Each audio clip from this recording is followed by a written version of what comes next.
What happens when a child is raised in a home full of fear? This is not about a monster. It's about what created him. Have you ever wondered what really shapes the mind of a criminal? Is evil born or slowly, quietly built in the shadows of neglect and trauma? In the world of criminal psychology, these questions haunt investigators, psychologists, and even parents. Because behind every chilling case, every headline about a young killer, there's often something more sinister than the crime itself. The environment that made it possible. In today's story, we don't meet a monster. We meet a child. A child whose mind didn't break overnight, but fractured, piece by piece, with every scream behind closed doors. This is the anatomy of a mind molded by chaos. A profile shaped not by genetics, but by exposure to emotional violence, abandonment, and the silence that follows ignored cries for help. This is forensic psychology meeting brutal reality. In homes where fear replaces affection, where punishment replaces dialogue, and where emotional coldness is mistaken for discipline, the seeds of psychopathy and deviant behavior can take root early. According to behavioral profiling and case studies in childhood trauma, consistent exposure to verbal abuse and emotional neglect doesn't just hurt, it rewires. It alters the brain's ability to process empathy, impulse control, and even the concept of right and wrong.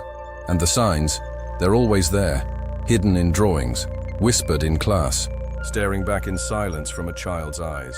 The profile of a future offender often begins with ignored psychological indicators: rage, withdrawal, lack of emotional response, fascination with control or suffering. But society doesn't notice until it's too late.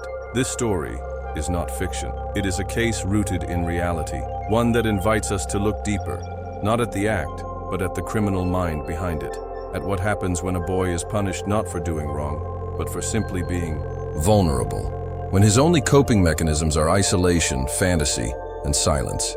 And here's where it gets even more disturbing. What if you've seen this before? What if someone around you, at school, in your family, on your street, shows the same signs, and you didn't realize? Would you know how to read the red flags of a developing sociopath? Or would you, like most, dismiss it as just a phase? If this kind of content grips you, if you want to understand the inner workings of a criminal mind, if you believe that every dark story has a human beginning, if you're fascinated by the twisted intersections of psychology, trauma, and crime, then this is the place for you. Subscribe to the channel now so you don't miss any of our upcoming breakdowns of real-life cases and forensic psychological analysis. And drop a comment below. Do you think childhood trauma can truly turn someone into a killer? Your voice matters, and your perspective might just open someone else's eyes. Because what you're about to see isn't just a crime. It's a case study in childhood neglect, psychological damage, and the creation of darkness. And it all starts in a house where no one was listening. What happens to a child who grows up in a house where the loudest sounds are the ones no one outside can hear? Where pain doesn't come with bruises but with silence, where screams are part of the routine, not from physical beatings, but from the chaos that lives between the walls. This isn't about a child who suddenly snapped. This is about a child whose identity was shaped by fear, by emotional abandonment, by a constant tension that never let go. This is about a boy who was never taught how to feel, only how to flinch, how to hide, how to disappear in plain sight. He didn't come from a broken home in the way people imagine. The house wasn't falling apart. The parents weren't addicts. The neighborhood was quiet, middle class, normal. The kind of street where lawns are cut on weekends, where the mail arrives on time, where kids ride bikes until dinner. But inside one particular house there was a different kind of noise. Not the kind you could record, not the kind that would make the neighbors call the police, but a noise that seeped into the mind of a child and stayed there. A noise made of screams, arguments, cold silence, door slams, tension so thick it could be felt in the air. It wasn't constant, but it was frequent enough to leave scars that no one ever saw. The father was the kind of man who believed that control meant order, that emotions were distractions, that children needed structure, not softness. His words were often commands. His voice rarely changed tone until it did, and when it did, it shook the walls. He didn't believe in explanations, only consequences. If rules were broken, voices were raised. And those voices carried weight, not just in volume, but in authority. The kind that makes a child stop breathing when they hear footsteps down the hall. The kind that teaches you to measure every movement, every sentence, every breath. The mother wasn't violent, but she was absent. Not physically, but emotionally. There but unreachable, wrapped in her own quiet despair. Numb to the chaos going on around her. She didn't raise her voice often. She didn't intervene. She existed like a shadow floating from room to room, completing tasks, avoiding confrontation, avoiding eye contact, avoiding herself. Her silence was its own kind of scream. One that said you are alone. One that said, I can't protect you. One that said you're on your own. Even here. And between them, two boys. One learning how to be invisible. The other too young to understand why no one ever smiled for real. The older boy, the one this story belongs to, stopped crying early. Not because he was brave, but because it didn't change anything. Not because he was strong, but because he was tired. He learned to listen for the signs. The pauses in footsteps. The breath before a voice turned sharp. The sound of keys dropping too hard on the table. That sound meant a bad day. That sound meant don't ask questions. That sound meant stay in your room. To outsiders, he seemed quiet, polite, a little withdrawn, maybe but never angry, never aggressive. His teachers called him thoughtful. The neighbors said he was respectful. He held the door for elders. He said thank you. He did what he was told. But all of that was learned behavior, a performance, a defense mechanism. The real boy was locked behind layers of emotional concrete, built one scream at a time. Not because anyone told him to hide, but because no one showed him it was safe to be seen. What most people don't understand is that not all trauma is loud. Sometimes it's the quiet that does the most damage. The waiting, the watching, the knowing that something is always just about to go wrong, but never knowing when. That level of stress isn't normal for a child, but he didn't know that, because it was all he knew. Because in that house, peace was the silence after a door closed, not the warmth of a hug. Because in that house, love was measured in chores completed, not in comfort given. He would lie in bed at night, staring at the ceiling, listening to the distant murmur of the television, the faint clinking of dishes, the occasional muffled argument. He memorized the rhythms of the house like survival patterns. He knew which floorboards creaked, which doors slammed, which words preceded anger. It became his world, predictable in its instability, familiar in its coldness, and that familiarity began to shape how he saw everything else. School was a break, not a joy. Friends were distractions, not connections. Emotions were threats, not expressions. And so he internalized, he drew inward. He stopped trying to explain his feelings because no one asked. He stopped reacting to pain because it brought no relief. He stopped imagining a different life because hope was more dangerous than despair. His thoughts became a quiet storm inside him, echoes of all the things he never said, responses to all the questions no one asked. Over time, those thoughts took shape not as memories, but as instincts. And those instincts weren't about love. They were about defense, about control, about making the noise stop, even if it meant becoming the noise himself. What happens to a child who grows up with that kind of soundtrack? What does it do to the wiring of their brain, to their understanding of human connection, of empathy, of morality? Forensic psychology shows us that chronic exposure to high-stress emotional environments changes the way a child processes the world. It can dull emotional responses, heighten anxiety, suppress empathy, reinforce control as safety, and instill rage without an outlet. It doesn't always lead to violence, but it does always leave a mark. And in some cases, that mark becomes the blueprint for something darker. This is the world the boy knew. Not because he chose it, but because it was all he was given. He didn't wake up one day and become something else. He was shaped slowly, sculpted by repetition and neglect, molded by volume and silence, both used like weapons until his mind could no longer tell the difference. And that's the horror here, that the real monster wasn't hiding under the bed. It was echoing in every corner of his home, in every unspoken word, in every scream that didn't leave a bruise. This story isn't just about one boy. It's about what happens when no one listens, when no one sees, when no one asks. It's about the hidden cost of emotional noise and the way it vibrates through a child's body until there is no space left for peace.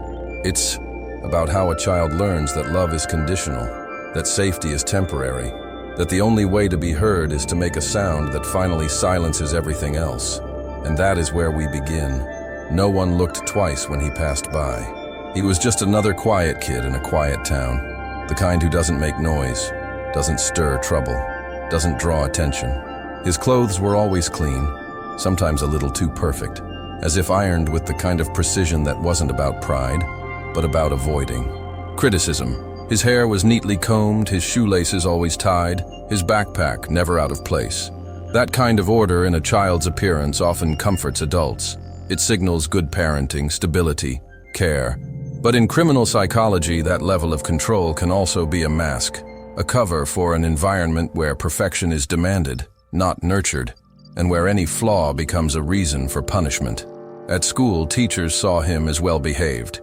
He raised his hand, waited his turn, submitted, homework on time. He didn't laugh too loud, didn't speak out of turn, didn't push boundaries. The kind of student that fills a classroom without making it harder to manage. And that's exactly why no one looked deeper. He wasn't failing. He wasn't aggressive.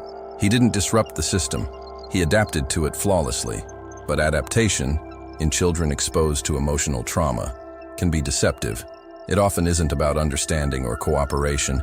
It's about survival, about learning quickly what gets you noticed and what keeps you safe. And in his case, safety meant staying invisible behind a smile that didn't reach the eyes. In the neighborhood, people liked his family. They waved from their porches. They exchanged polite greetings at the grocery store. The parents were seen as strict but respectable, the kind of people who kept their lawn tidy, paid bills on time, attended parent-teacher meetings. And the children, always presentable, always quiet, were reflections of that order. The family fit the mold. They didn't cause scenes. They didn't make headlines. They just lived. And in communities where people are trained to look for drama as the sign of dysfunction, that quietness looked like success. No one saw how often the boy stayed silent during group play, how he lingered at the edges, watching more than participating, how he laughed a second too late, as if copying what he saw rather than feeling it, how his drawings were meticulously shaded, but always lacked color. He said he liked black and white better, that it helped him focus. A teacher praised his concentration, but that concentration wasn't driven by creativity. It was driven by control, by the need to manage something in a life where everything else felt unstable. In child behavioral analysis, this is one of the earliest signs of internal dissociation, the need to structure what cannot be controlled, to master what is safe, like lines on a paper. Other kids didn't tease him. They said he was strange, but not in a threatening way, just distant, like someone always thinking of something else. He answered questions when asked, but never initiated conversation. He was the kind of friend you didn't really know but liked well enough. The one who never caused drama, who didn't ask for anything, who disappeared when playtime ended and reappeared the next day like nothing happened. That kind of social presence is often misread as independence. But in children raised in emotionally unstable homes, it often means they've learned not to rely on anyone. At birthday parties, he sat near the edge of the crowd. He watched balloons pop without flinching. He ate cake slowly, neatly, sometimes not at all. Parents thought he was shy. Some called him mature. They liked that he said thank you, that he didn't make a mess, that he followed the rules. But no one asked why he seemed tired behind his eyes, why his shoulders were always just slightly hunched, as if preparing for something, why his laughter was quick and shallow, why he never asked to stay longer, or complained when it was time to leave. Even among family, he was polite but distant. He hugged without squeezing. He answered without elaborating. He participated in holiday games only when told to. He never cried during sad movies. He never laughed too loud during funny ones. He floated through events like a shadow dressed in nice clothes, a presence meant to reassure others, not to be understood. The truth is, he had learned how to play a role that made adults feel at ease, a role that kept him safe, and the more he played it, the harder it became to remember who he was beneath it. He knew how to respond when someone asked, "How are you?" He said, "Fine, always fine." Even when his chest felt like it was collapsing, even when his stomach turned at the sound of his father's voice, even when he couldn't sleep at night because his thoughts raced with questions he wasn't allowed to ask. He smiled, because smiles deflect, because smiles protect, because smiling was the only mask he had, and taking it off meant facing the noise that never really stopped. This was the life he showed the world, a curated version of himself built for survival. A version that fit into classrooms, into churches, into public parks and holiday dinners. A version that got good grades, said yes sir and no ma'am, held the door open, and stayed quiet during the sermon. And everyone loved that version, because that version didn't need anything, because that version didn't make people uncomfortable, because that version let them believe that nothing was wrong. But beneath that version was a boy filled with noise, not noise from the outside, but from within, echoes of arguments that never ended, screams that pierced through walls and stayed lodged in his chest, words he couldn't forget even when no one else remembered saying them. He carried them in silence, because no one ever asked, because he had learned early that asking meant risking more noise, more rejection, more reminders that his pain wasn't welcome. And so he lived between two worlds, the outside where he appeared to be fine, and the inside where he was unraveling slowly, quietly, completely. A life where silence was his only language, where smiling was a form of self-defense, where every normal interaction was carefully rehearsed, measured, controlled, because he knew that behind every whisper of normalcy, the screams were still waiting. There was always a sound behind the walls of that house, sometimes loud, sometimes quiet, but never gone. Even when the neighbors heard nothing, the house never truly fell silent, because silence in that place was not peace. It was pressure. It was the air before the scream, the pause before the voice cracked, the moment when everyone inside held their breath without realizing it, waiting for the next eruption. And when the sound finally came, it wasn't always violent, it wasn't always physical, but it always left a mark, just not the kind you could see. Inside that house, communication didn't happen with empathy. It happened through volume, tone, and threat. There were no heart-to-heart talks, no bedtime stories, no soft reminders of love. There were only orders, corrections, reprimands, and silence. The kind of silence that comes not from absence, but from tension. The kind that makes even laughter sound inappropriate. The kind that makes children speak less and listen more, not because they want to understand, but because they need to survive. The rules of that house weren't written, but everyone knew them. No running, no shouting, no asking twice. And most of all, don't show weakness, because weakness was a trigger. The father was the epicenter of that storm, a man who believed discipline was more important than affection, who saw emotions as distractions, who had confused control with respect. His presence was heavy, even when he wasn't speaking. And when he did speak, his words carried weight, not from their meaning, but from their threat. There was a sharpness to his voice, like it could cut through flesh, a precision in his timing that made his anger unpredictable. One moment he would be watching television in silence, the next he would explode over a misplaced shoe or a cup left on the table.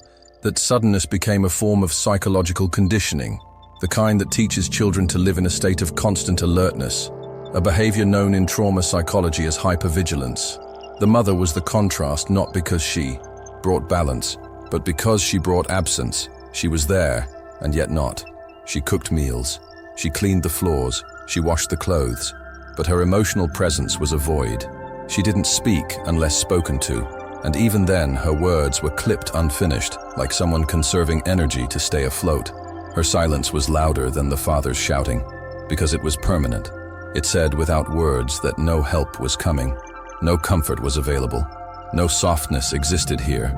And to a child trying to decode their world, that silence meant abandonment.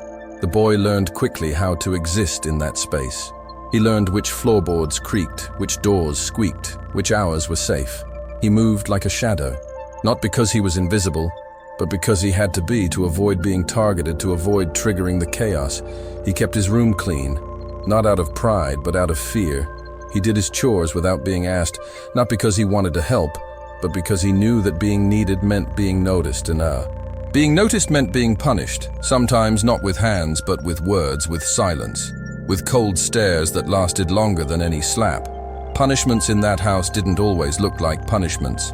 They were subtle, calculated psychological blows, a meal skipped for talking back a favorite item gone missing after a bad day, a door closed in his face when he sought comfort.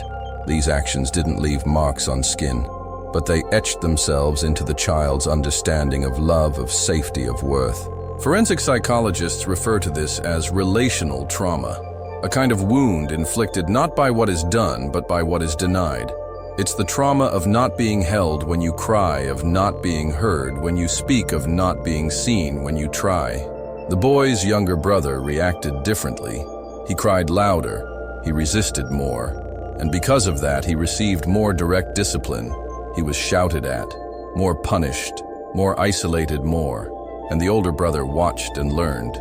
He learned that expressing emotion was dangerous, that reacting brought consequences, that the only way to survive was to remain still, to remain silent, to shrink until there was nothing left of himself to hurt. And this is how a child begins to disappear, not all at once, but in pieces. One laugh at a time, one question at a time, one failed attempt to be loved at a time. And yet the screams never stopped. They echoed through the hallways, bounced off the tiles, sank into the floorboards. They came in waves, sometimes about nothing, sometimes about everything. They filled the dinner table, made the food taste like fear. They filled the bedrooms, made the blankets feel like prison walls. They filled the bathroom mirrors, made reflection feel like accusation. And in all this noise, the boy learned to live without peace, without touch, without affirmation. He became emotionally self-sufficient, not because he wanted to be, but because he had no other choice. He started talking to himself, not out loud, but in whispers that only he could hear little. Scripts he'd rehearse before speaking to his father. Calculations he'd run before asking his mother anything. These were his armor, his invisible shields against a world where every word could be used against him, where every look could turn into punishment, where every act of vulnerability could be twisted into weakness. And in doing so, he built an internal world, one where he was in control, where he didn't have to feel, where he didn't have to need, where he didn't have to be hurt again. This inner world was quiet, but it was not peaceful. It was filled with suppressed emotions, repressed memories, unspoken fears, all tangled together beneath a surface of obedience and calm. And this is where the storm truly lived. Not in the father's shouting, not in the mother's silence, but in the boy's mind. A mind that had learned that love was pain, that family was threat, that home was not a place you return to, but a place you survive. There were no visitors in that house, no sleepovers, no open invitations, not because they were antisocial, but because letting people in meant revealing the noise, and the noise had to stay hidden. The reputation of the family depended on it. Their image was everything. The perfect facade, the smiling faces, the polite greetings, all of it designed to protect what was really happening behind those closed doors. And the children learned to participate in that performance, to smile when spoken to lie when asked if everything was okay, to pretend they were loved in the way children should be loved. But the truth was, that house did not raise children. It raised survivors. It raised actors. It raised minds that had to twist themselves into unnatural shapes just to be allowed to exist. And the boy twisted most of all, not because he was weak, but because he was sensitive, because he felt everything. And in that environment, feeling was the most dangerous thing of all, because it meant you cared, and caring made you vulnerable.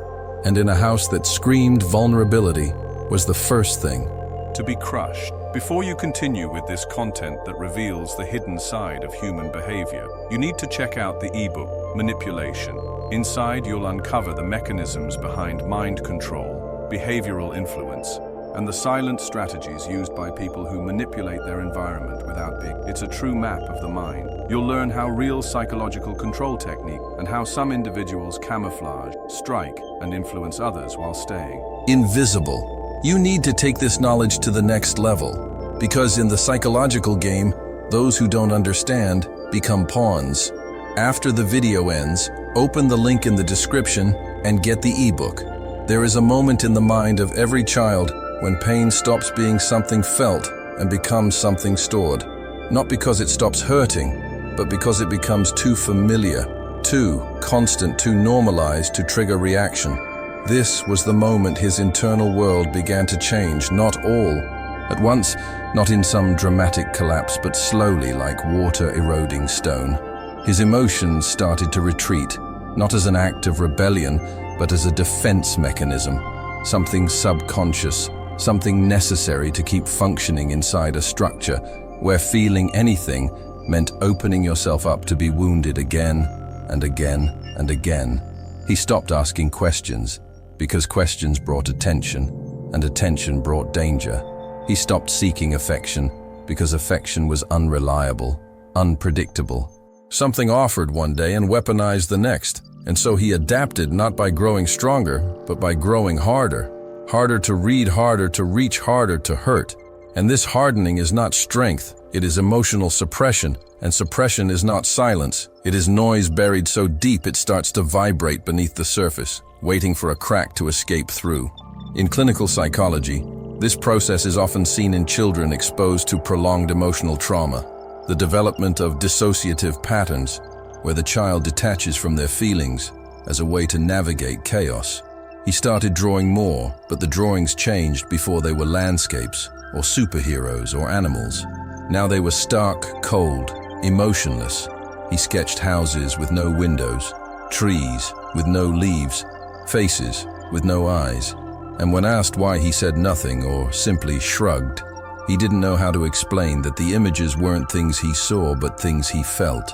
Because feeling had no vocabulary in his world, there was no room for it, no permission, and so he put it into lines and shapes and shadows, and this act, which should have been expression, became confession, a silent archive of everything he couldn't say.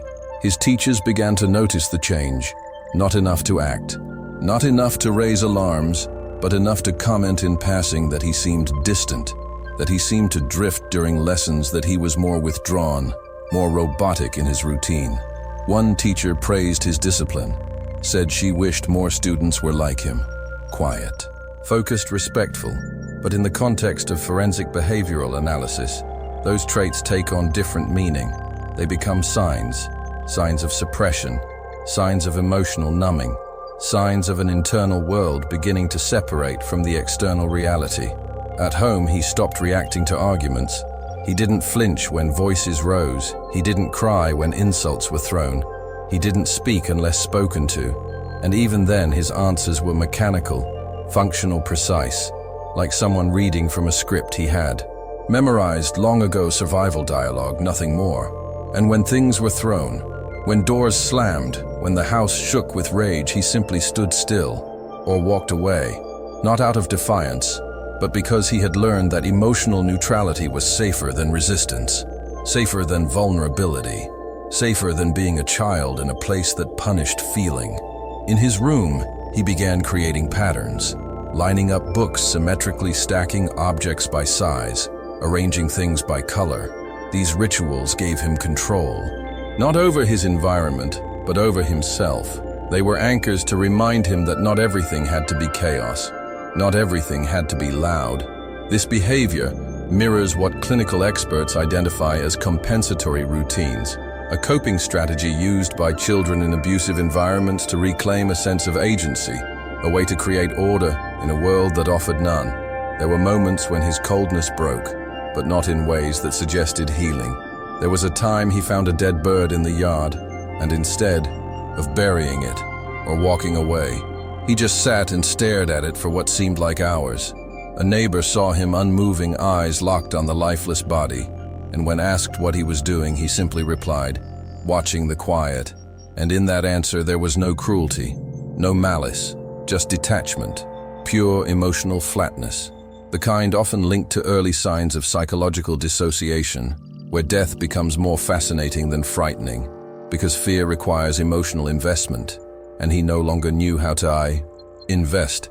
He began to say strange things, sometimes out of context, sometimes whispered to himself, little phrases that made no sense to those around him but carried heavy symbolic weight. Things like "the quiet is heavier than screaming," or they only see me when I disappear, or sometimes I forget my face. These weren't just poetic musings, they were indicators, clinical flags revealing a fractured sense of self, a blurred boundary between identity and invisibility, and yet no one stopped to question them. No, one stopped to ask what they meant, because children saying odd things is easy to ignore, easier than asking what's really going on. His brother noticed too, began to avoid him, said he was acting weird, said his eyes looked different, colder. His laugh didn't sound like a laugh anymore, and when he did smile, it was only with his mouth, never with his eyes. And in forensic profiling, this shift is critical because when children begin to lose congruence between their expressions and their emotions, it often signals a detachment from empathy, from connection, from the ability to mirror human feeling, and that is not natural. It is taught by pain and reinforced by neglect. Even his drawings began to feature recurring symbols: a locked door, a figure with stitched lips, a child standing in a hallway full of eyes watching from the walls. These were not coincidences. They were messages, symbols often used in projective psychological assessments to identify internal conflicts and emotional suppression. And though no one formally analyzed his art, the patterns were clear to anyone who knew how to read them, but no one did. And so the messages stayed hidden, even as they screamed from the page. He began to withdraw, not physically but emotionally. He could be in a room full of people and feel alone. And that loneliness wasn't about isolation. It was about disconnect. Because when you've learned that your feelings don't matter, that your words are dangerous, that your presence is conditional, you begin to retreat into the only space you can control your mind. And in that space, he was building something, a structure made of silence, of shadows, of unprocessed pain. And once that structure is built, it becomes the only place that feels real, the only place that feels safe. This transformation wasn't sudden. It was slow, gradual, patient, like a sculptor carving away at the edges of a block of marble, removing piece after piece until the shape inside begins to emerge. And what was emerging inside him wasn't monstrous. It was muted. Not evil, but empty. A version of himself that had no room left for empathy, no tolerance left for chaos, no space left for love. Because all of that had been drowned in the noise, and now there was only quiet. The kind of quiet that hums beneath the surface of those who have stopped hoping, who have stopped feeling, who have stopped being children long before their time. It didn't start with a scream. It started with silence, the kind of silence that feels too still, the kind that makes the walls feel thicker than usual, heavier, like they're holding something back, the kind that comes after months of quiet emotional erosion, where every breath is filtered, every thought rehearsed, every movement calculated. That morning was ordinary, in the way most tragedies are ordinary before they become anything else. The same breakfast, the same routine, the same cold tension stretched thin across every interaction, a hallway glare, a muttered order, a slammed cabinet door. Nothing different except for one thing: he didn't flinch, not once. He walked through the house, not like a child, but like someone rehearsing a memory before it fades. The floor creaked under his feet, but he didn't pause.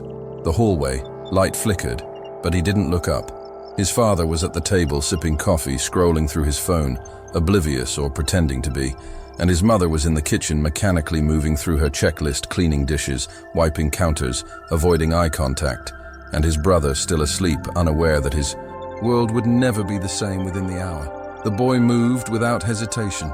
No stutter, no second glance, no twitch of doubt. He had made peace with the storm, because now he was the eye of it. The drawer opened softly. It wasn't locked. It never had been, because the house was full of rules, but none that protected what really mattered. The blade wasn't large. It wasn't flashy. It was just a tool, one of many. But in that moment, it became a conclusion, not a decision. And when he turned back toward the room, he didn't feel rage or fear or even urgency. He felt quiet stillness, a mental void, a psychological state often described by forensic psychiatrists as emotional flatlining, where trauma saturates the nervous system to the point of collapse. And what remains is not empathy, not guilt, not hesitation, but execution. He stood there for seconds or minutes, No one knows for sure because trauma distorts time and memories formed under extreme psychological pressure are fragmented. But what is known is that he moved with purpose, not erratic, not frenzied, not wild, but deliberate, targeted, controlled. He walked up to his father and there was a look exchanged, a glance that held decades of unmet needs, unanswered questions, denied tenderness, and unspoken resentment. But even then, there were no screams, only eyes locking for a breath before everything finally exhaled. The first wound wasn't fatal, but it was enough to tip the balance, to shatter the illusion of power, to invert the control. And his father tried to rise to speak, to resist, but it was too late, too surreal, and the second motion was faster, sharper, more precise. And in that moment, what erupted was not blood, but silence, the thick, consuming kind that blankets everything after impact. And in criminal psychology, this is the critical moment when action overtakes awareness, when the mind detaches from the consequence and moves into function, and function is cold, unfeeling, robotic. His mother froze, not with fear, but with confusion, because she had always, believed that silence was safety, that control meant stability, and now the roles had reversed. Now she was the one drowning in stillness. And before she could speak, before she could plead, before she could remember how to feel, he turned toward her, not with hate, not with love, not even with recognition, but with the same emotional void that had filled him every night for years. And what happened next was not an explosion, but a release, a letting go of years of internal pressure, a severing of the last emotional thread between him and the world that had raised him. It didn't last long, not because he was rushed, but because there was nothing more to say, nothing left to scream. And when he finished, he didn't run, he didn't cry, he didn't hide. He simply sat on the floor near the hallway wall where the paint had chipped slightly from all the years of slammed doors, and he waited not for forgiveness, not for understanding, not even for justice, just waited as if he had finally arrived at the end of something he couldn't define. A boy who had never been taught what peace felt like now sat in the only version of quiet he could create. The neighbors didn't hear anything, they said later. It was just another morning. No raised voices, no shouts, no calls for help. Just the sound of birds, the hum of early traffic, the occasional dog barking in the distance. And this is what disturbed them the most: the absence of noise. The way the house just stood there, unmoving, unreadable, as if all the chaos that had lived inside, it had simply vanished. Forensic teams found no signs of struggle, no overturned furniture, no broken dishes. The scene was eerily intact, clean ordered, like someone had gone through their final routine with the same discipline they had used to survive every other day in that house. The brother was found unharmed, asleep, untouched, unaware, his room undisturbed. And when he was woken by authorities hours later, he asked, "Where is everyone?" in a voice that would later haunt every responder in the room. Because there was no answer that could explain what had happened, no explanation that could make sense of a silence so heavy, so calculated, so complete.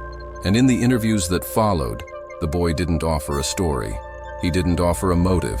He offered patterns, memories, sequences of sounds that no one had heard but him, repeated again and again until they became instructions. He spoke about the quiet after fights, about the sound of footsteps that paused outside his door, about the way the air changed when anger was close, about the vibration in the floor when voices rose, and about the dreams that were not dreams but reenactments of conversations that had never ended. And for the forensic psychologist assigned to the case, it was clear this wasn't a crime of passion or revenge. This was the manifestation of prolonged psychological trauma, a culmination of suppressed fear, suppressed grief, suppressed identity, all erupting in a moment of total emotional disintegration. The community struggled. To understand, they asked, how could a boy so quiet, so polite, so good do something so horrifying? And the answer lay not in what he did, but in what was done to him. Not in what people saw, but in what they refused to see for years. And this is the tragedy of many criminal cases involving juveniles, that the signs were always there, scattered like breadcrumbs through school reports, through subtle behavioral shifts, through dark drawings and muttered phrases, but they were dismissed, excused or ignored, because it's easier to believe that children are resilient than to accept that they are breakable. In the aftermath, the house was sealed, the walls painted, the carpets replaced, but the echoes remained. Forensic teams noted that despite the severity of the crime, the space itself felt undisturbed, almost peaceful. And this paradox became a symbol, a metaphor for how trauma exists within appearances, that what seems quiet can be deafening, that what appears calm can be volatile, and that sometimes the only way to stop the screaming is to become the silence itself.